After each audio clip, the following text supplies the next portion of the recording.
విద్యుత్ ఛార్జీల పెంపుపై వైసీపీ పోరుబాట, బాబు షూరిటీ బాదుడు గ్యారంటీ. రాజానగర వైసీపీ పార్టీ కార్యాలయం నుండి పార్టీ శ్రేణులతో కలిసి నిరసన ర్యాలీలో పాల్గొన్నారు మాజీ ఎమ్మెల్యే జక్కంపూడి రాజా. అనంతరం రాజానగర విద్యుత్ ఆఫీస్ వద్ద అధికారులకు వినతి పత్రం అందజేశారు. ఎన్నికల్లో ఇచ్చిన హామీలు అమలు చేయకుండా అధికారంలో ఉన్న కూటమి ప్రభుత్వం దగా చేస్తుందన్నారు. అబద్ధపు వాగ్దానాలు చేసి ప్రజలలో ఓట్లు వేయించుకుని ఇప్పుడు బాదుడే బాదుడు విద్యుత్ రంగాన్ని నిట్ట నిలువునా ముంచేసింది చంద్రబాబు నాయుడు అన్నారు.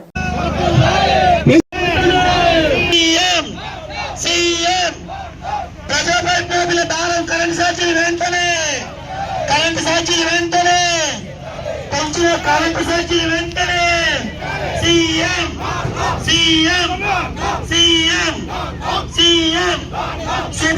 చంద్రబాబు మాకు సీఎం జై జగన్ జై జగన్.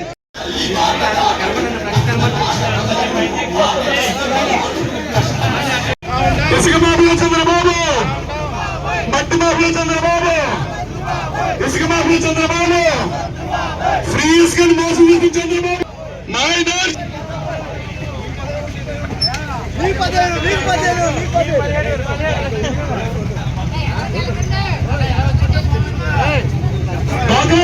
చంద్రబాబు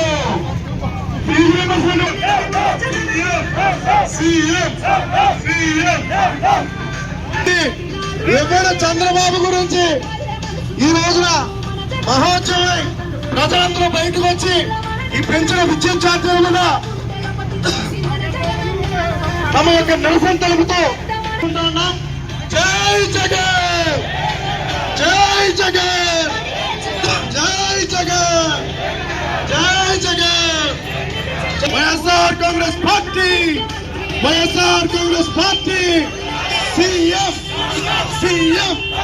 సీఎం ఓకేనా. పెంచిన విద్యుత్ ఛార్జీలు వెంటనే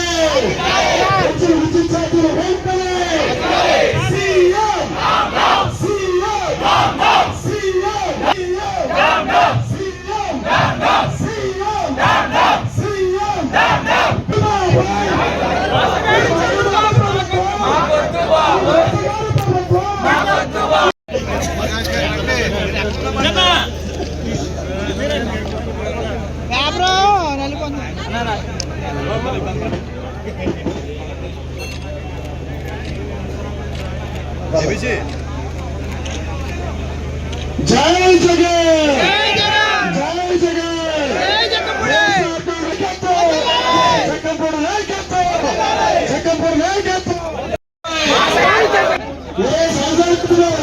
రైతులు కరెంటు ఛార్జీలు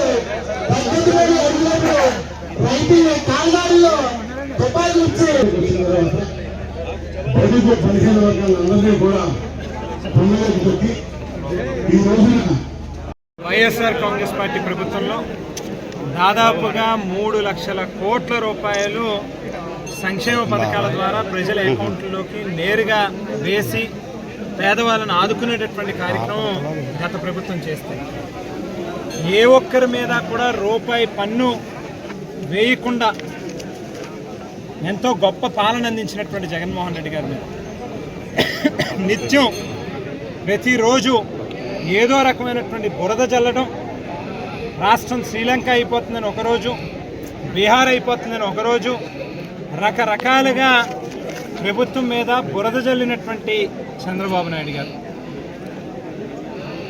మళ్ళీ మాకు అవకాశం ఇస్తే ఎక్కడా కూడా ప్రజల మీద పన్నుల భారం వేయం సరికదా, ప్రజల నుంచే విద్యుత్తుని ప్రత్యేకించి ప్రొడ్యూస్ చేసి ప్రభుత్వం తిరిగి ఆ విద్యుత్తుని కొనుగోలు చేసేటటువంటి కార్యక్రమం చేస్తాము.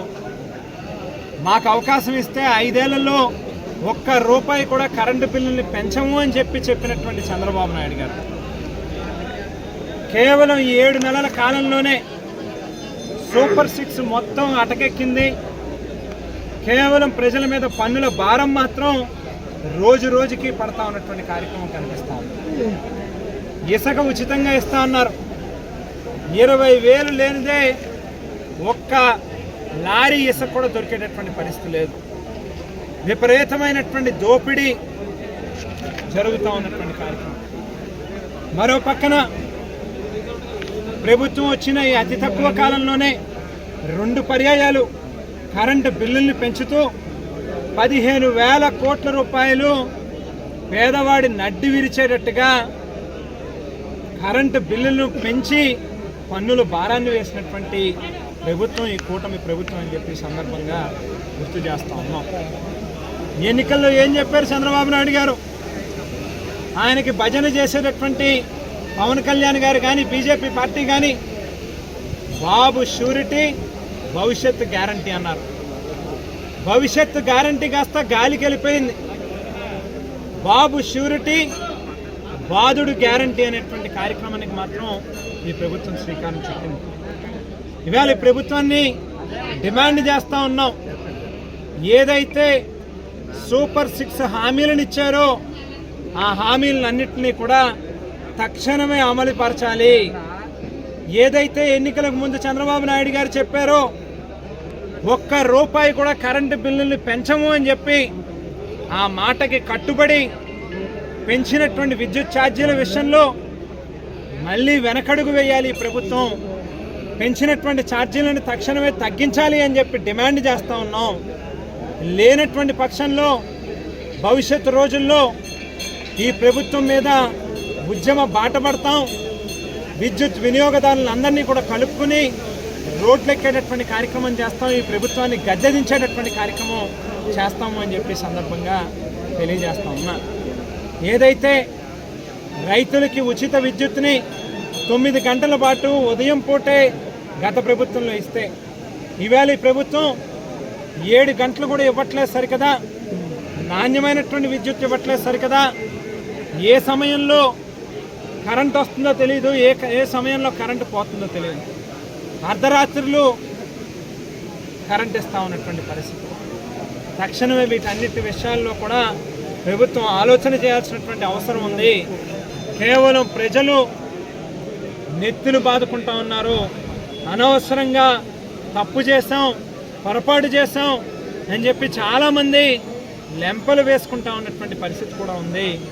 తక్షణమే కనుక మీరు ఏదైతే ఎన్నికల్లో హామీలను ఇచ్చారో వాటిని అమలు పరచని పక్షంలో ప్రజలు మీ మీద తిరుగుబాటు చేసేటటువంటి రోజులు మాత్రం దగ్గరలోనే ఉన్నవి అనేటువంటి విషయాన్ని గుర్తెరిగి పాలన చేయండి అని చెప్పి ఈ సందర్భంగా ప్రభుత్వాన్ని కోరుతూ స్వచ్ఛందంగా ఇవాళ రాజానగరం నియోజకవర్గంలో పెద్ద ఎత్తున ఈ పెంచినటువంటి విద్యుత్ ఛార్జీలను పెంచాలి అని చెప్పి డిమాండ్ చేస్తూ ఇంత పెద్ద ఎత్తున పెంచినటువంటి విద్యుత్ ఛార్జీలను వెంటనే తగ్గించాలి అని చెప్పి డిమాండ్ చేస్తూ ఇవాళ ఈ ప్రభుత్వం మీద తిరుగుబాటు చేస్తూ పెద్ద ఎత్తున రాజానగరం నియోజకవర్గంలో మరి వైఎస్ఆర్ కాంగ్రెస్ పార్టీ శ్రేణులందరూ కూడా ముందుకు రావడం జరిగింది అని చెప్పి సందర్భంగా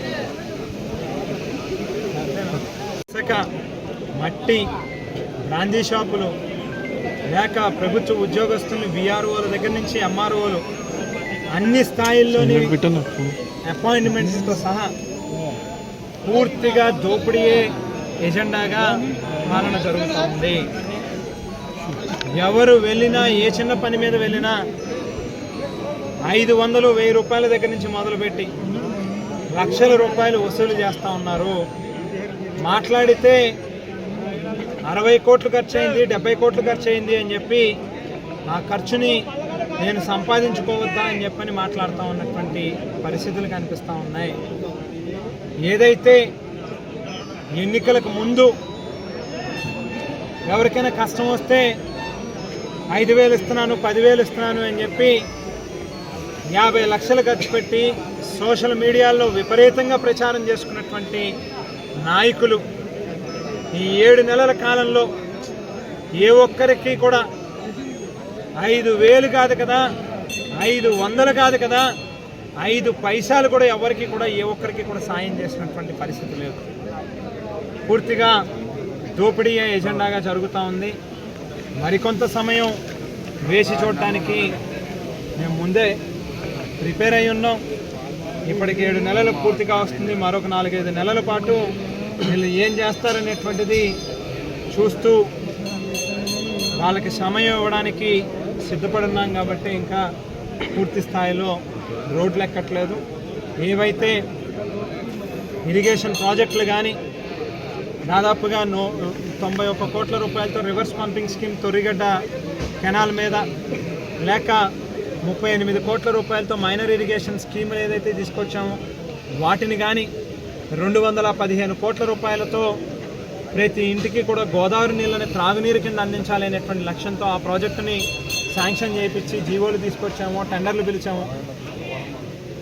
ఈ మాదిరిగా ఏ ప్రాజెక్టులను అయితే తీసుకొచ్చామో పూర్తిగా వాటన్నిటినీ కూడా అటకెక్కించారు. ఆల్రెడీ గ్రౌండ్ అయ్యి వర్క్ జరుగుతూ ఉన్నటువంటి స్కీములకి సంబంధించి కాంట్రాక్టర్ని పిలిపించి బెదిరించి భయపెట్టి మాకు 10% వాటాలు కావాలి, 20% పర్సెంటేజీలు కావాలి అని చెప్పి అడగబట్టి ఇవాళ సీతానగరం రోడ్డు దాదాపుగా 90% పూర్తి కావచ్చినప్పటికీ ఆఖరి 10% పర్సంటేజ్లను అడిగి కాంట్రాక్టర్లను బెదిరించబట్టే ఇవాళ రోడ్డు పరిస్థితి మధ్యలో ఆగిపోయింది. అదే మాదిరిగా గతంలో ఎన్ఆర్ఈజిఎస్ వర్కులు ఏవైతే ఉన్నాయో ఆ వర్కులన్నీ కూడా గ్రామాల్లో స్థానికుల్ని లేక లోకల్ బాడీస్కి సంబంధించినటువంటి వాళ్ళనే టేకప్ చేసి దగ్గరుండి నాణ్యతతో చేసుకోండి అని చెప్పి చెప్పడం జరిగింది. ఎందుకనంటే ఆ ఊరిలో నాయకులు, ఊరిలో స్థానికులు అయితే కనుక వారికి కూడా కాస్త కమిట్మెంట్ ఉంటుంది, ప్రజలు నిలదీస్తారేమో గమ్ముని పొరపాటుని కనుక మనం క్వాలిటీ మెయింటైన్ చేయకపోతే అనేటువంటి ఉద్దేశంతో గతంలో స్థానికులనే ఆ వర్కులు చేసుకోమని చెప్పి కూడా చెప్పడం జరిగింది. మరి ఈవేళ ఎన్ఆర్ఈజిఎస్ వర్కుల్ని సైతం వేలం పాట పెట్టి నువ్వెంత ఇస్తావు అని చెప్పి బేరాలాడి వేళ 15% నుంచి 20% పర్సంటేజీలు తీసుకుని ఎన్ఆర్ఈజిఎస్ వర్కుల్ని సైతం ఇవ్వడం జరిగింది. మరి ఇటువంటి వ్యక్తుల్ని ఎన్నుకున్నటువంటి ప్రజలే ఆలోచన చేయాలి, ఎటుపోతా ఉన్నాం, ఎక్కడికి దారి తీస్తూ ఉంది అనేటువంటిది. దయచేసి మరొక 4-5 నెలల పాటు వేచి చూడడానికి మేము సిద్ధపడి ఉన్నాం. మీలో ఇప్పుడైనా మార్పు తెచ్చుకోండి. ప్రజలు మీ మీద ఎంతో నమ్మకంతో ఓట్లేసి గెలిపించారు కాబట్టి ప్రజల యొక్క నమ్మకాన్ని దయచేసి వమ్ము చేయొద్దు, వాళ్ళ నమ్మకాన్ని దయచేసి నిలబెట్టుకోండి అని చెప్పి ఈ సందర్భంగా హితవు పలుకుతాం. ప్రతి గ్రామంలో కూడా వైఎస్ఆర్ హెల్త్ క్లినిక్లు నిర్మాణం చేశాం. రాజానగరం మండలంలో కావచ్చు, కోరుకొండ మండలంలో కావచ్చు, రాజానగరం, పాలచెర్ల, దోసకాయలపల్లి, కోటికేశ్వరం ఇవన్నీ కూడా అప్గ్రేడ్ చేసాం, వాటిని రీమోడల్ చేసాం. ఎక్కడెక్కడైతే ఎక్విప్మెంట్లు కొత్తగా కావాలో వాటిని కూడా అందించడం జరిగింది. కోటికేశ్వరంలో పూర్తిగా కొత్తగా నిర్మాణం చేసాం. బొబ్బిల్లంకలో కొత్త పిహెచ్సిని శాంక్షన్ చేసి వాటిని కూడా నిర్మాణం ఆల్మోస్ట్ రూఫ్ లెవెల్ వరకు వచ్చింది, అక్కడతో ఆగిపోయింది. అది కూడా ఆ కాంట్రాక్టర్లు కూడా పిలిచి డబ్బులు అడుగుతూ ఉన్నారు. ఇంకా సీతానగరం మండలంలో రఘుదేవపురం గ్రామంలో 30 పడకల ఆసుపత్రి శాంక్షన్ చేయించాం. అది కూడా దేవుడికే తెలియాలి ఏమైందో. ఇట్లా చెప్పుకుంటూ వెళ్తే విద్యా వ్యవస్థ నాడు నేడు ద్వారా స్కూళ్ళు పూర్తిగా రీరాంప్ చేసాం. ఎక్కడెక్కడైతే పూర్తిగా అవసరమైనటువంటి సదుపాయాలన్నింటినీ కూడా పెయింట్లు కావచ్చు, ఫ్లోరింగ్ కావచ్చు, కరెంటు కావచ్చు, బెంచ్లు కావచ్చు, పెయింట్లు మొత్తం అన్నీ కూడా ఎక్కడెక్కడ అవసరమైతే వాటన్నీ కూడా చేయడం జరిగింది. కొత్తగా 6 జూనియర్ కాలేజీని శాంక్షన్ చేసాం. డిగ్రీ కాలేజీకి నాడు నేడులో సీతానగరంలో పూర్తిగా రీమోడల్ చేసేటటువంటి దానికి దాదాపుగా 2 కోట్ల రూపాయలు శాంక్షన్ చేయడం జరిగింది. ఈ మాదిరిగా విద్యకి, వైద్యానికి గతంలో అంతగా ప్రాధాన్యత ఇస్తే ఈవేళ పూర్తిగా నాడు నేడు దగ్గర నుంచి మొదలుపెట్టి అన్ని పథకాలు కూడా అటకెక్కినాయి. కేవలం దొరికిన మేరకు ఏ రకంగా అనేటువంటి దాని మీద మాత్రమే పనిచేస్తూ ఉన్నారు తప్పితే మరొకటి లేదు. టైం వస్తుంది, ఇంకా వెయిట్ చేయడానికి ప్రజలు ఎన్నుకున్నారు కాబట్టి ప్రజలు ఆలోచన చేయడానికి ప్రజలకి టైం ఇవ్వాలి. అలాగే గెలవబడినటువంటి వాళ్ళకి మరొకంత ఇప్పటికి 7 నెలలు పూర్తిగా వస్తుంది, మరొక 5 నెలలైనా ఇస్తే సంవత్సరం కాలం పూర్తిగా వస్తుంది. వాళ్ళ నిజస్వరూపాలు ఏంటో, వారు ఏంటి అనేటువంటిది ప్రజలకు కూడా తెలుస్తుంది. కాబట్టి కాస్త టైం వేచి చూడడానికి రెడీగా ఉంటుంది. ఏ ఒక్క సూపర్ సిక్స్ హామీని కూడా ఈవేళకి నెరవేర్చలేదు సరికదా, ప్రజల మీద మాత్రం దారుణంగా పన్నుల మీద పన్నులు భారాన్ని వేసేటటువంటి కార్యక్రమానికి మాత్రం శ్రీకారం చుట్టింది కూటమి ప్రభుత్వం అని చెప్పి సందర్భంగా ఆలోచన చేయమని చెప్పి కోరుతా ఉన్నారు. గడిచినటువంటి 5 ఏళ్ల కాలంలో దాదాపుగా 3 లక్షల కోట్ల రూపాయల సంక్షేమ పథకాలని అమ్మఒడి, రైతు భరోసా, జగనన్న విద్యా దీవెన, వసతి దీవెన, లేక ఆసరా, అనేక రకాల పథకాల ద్వారా ప్రజల అకౌంట్లోకి నేరుగా ప్రభుత్వం తాలూకా సొమ్ముల్ని వేసి ఆర్థికంగా పేదవాళ్ళని ఆదుకోవడం జరిగింది. ఏ ఒక్కరి మీద కూడా ఒక్క రూపాయి అంటే రూపాయి కూడా కొత్తగా పన్నులు భారాన్ని వేసేటువంటి కార్యక్రమం గత ప్రభుత్వంలో వేయలే. అటువంటిది మాట్లాడితే ప్రతిరోజు కూడా శ్రీలంక అయిపోతుంది ఒకరోజు, శ్రీలంక అయిపోతుంది ఒకరోజు, లేక బీహార్ అయిపోతుంది అని చెప్పి మరొక రోజు, ఇలా రోజుకొక రకంగా ప్రభుత్వం మీద బురద తల్లి జగన్మోహన్ రెడ్డి గారు ప్రభుత్వం మీద అక్కసు కట్టినటువంటి చంద్రబాబు నాయుడు గారు ఏదైతే బాబు షూరిటీ భవిష్యత్ గ్యారంటీ అని చెప్పి మాటిచ్చాడు.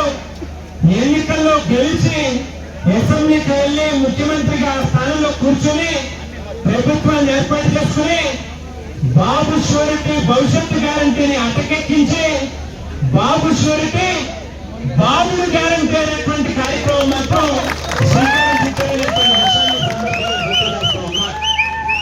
దాదాపుగా ఇవాళ ఈ 7 నెలల కాలంలో 2 పర్యాయాలు కరెంటు బిల్లుల్ని పెంచి 15,000 కోట్ల రూపాయలు విద్యుత్ వినియోగదారుల మీద భారాన్ని మోపినటువంటి ముఖ్యమంత్రి చంద్రబాబు నాయుడు గారు ఈ కూటమి ప్రభుత్వం అని చెప్పి అందరికీ కూడా గుర్తు చేస్తా ఉన్నా.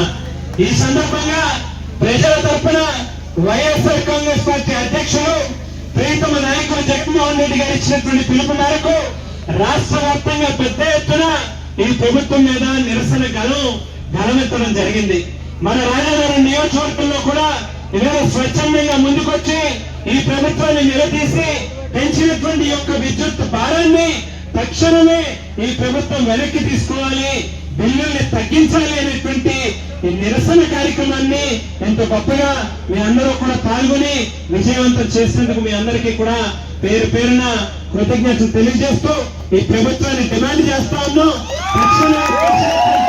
విద్యుత్ ఛార్జీలని తగ్గించాలి అని చెప్పి కోరుతా ఉన్నాం. ఇవాళ ఇక్కడ ఈ కార్యాలయంలో మరి ఈ గారికి కానీ లేక డిఈ గారికి కానీ మరి వినతి పత్రం ఇవ్వాల్సి ఉండగా మరి వారు అందుబాటులో లేరు కాబట్టి ఈ మండలానికి సంబంధించినటువంటి ఏఈ గారికి ఈ యొక్క వినతి పత్రాన్ని అందజేస్తా ఉన్నాం. వారిని ప్రభుత్వం దృష్టికి తీసుకువెళ్లి తక్షణమే పెంచినటువంటి విద్యుత్ బిల్లుల్ని తగ్గించినటువంటి పక్షంలో రానున్నటువంటి రోజుల్లో మరింత తీవ్రతరం చేసేటటువంటి కార్యక్రమం చేస్తాం. ప్రభుత్వం దిగొచ్చేంత దాకా కూడా పెంచినటువంటి విద్యుత్ ఛార్జీలను తగ్గించేంత దాకా కూడా వైఎస్ఆర్ కాంగ్రెస్ పార్టీ శ్రేణులందరూ కూడా మరింత ఈ ఉద్యమాన్ని ముందుకు తీసుకెళ్లేటటువంటి కార్యక్రమం చేస్తారు అని చెప్పి తెలియజేస్తూ సెలవు తీసుకుంటాను. Thank you.